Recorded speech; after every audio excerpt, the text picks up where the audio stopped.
Hey, so I'm back in Portsmouth, and the reason I'm here is because of the building I'm standing in front of.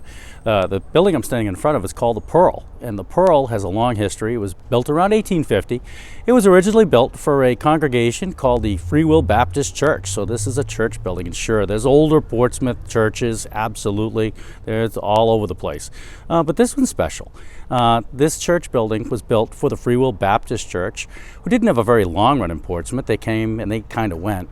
And the building, after the Free Will Baptists left, this building here was kind of left to decay.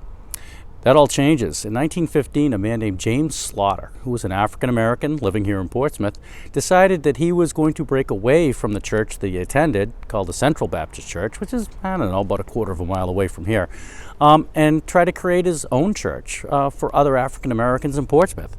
And James Slaughter was a very good man. He worked his entire life working for mostly charities.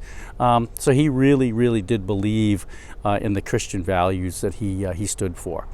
Anyway, it started out small. There were only 3 people that went with him, but pretty soon the congregation grew, and it grew bigger than his kitchen table could actually handle.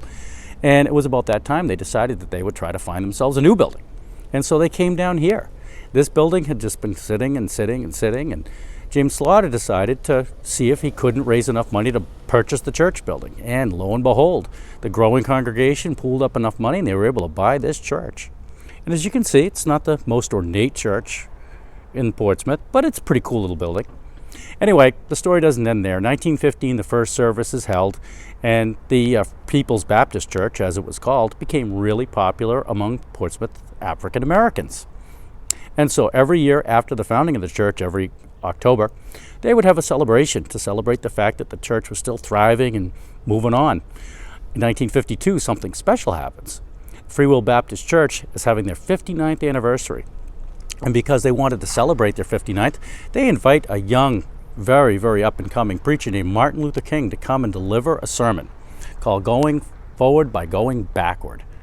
Now, Martin Luther King was a student at BU. He was becoming a Doctor of Divinity candidate, and he was already a really good preacher. And so he really appreciated the chance to come and speak to the congregation in Portsmouth.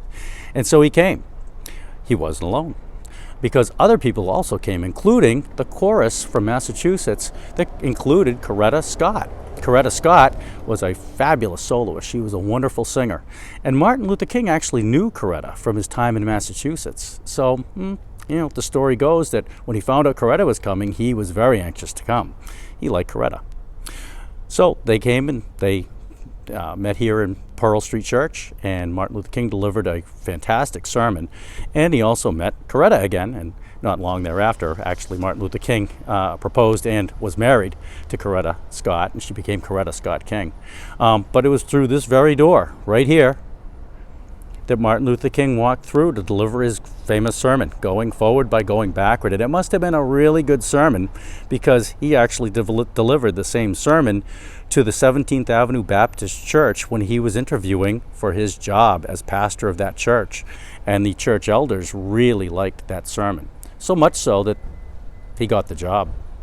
So, must be thousands of doors in Portsmouth, but there's only one door that you can say Martin Luther King walked through on his way to destiny.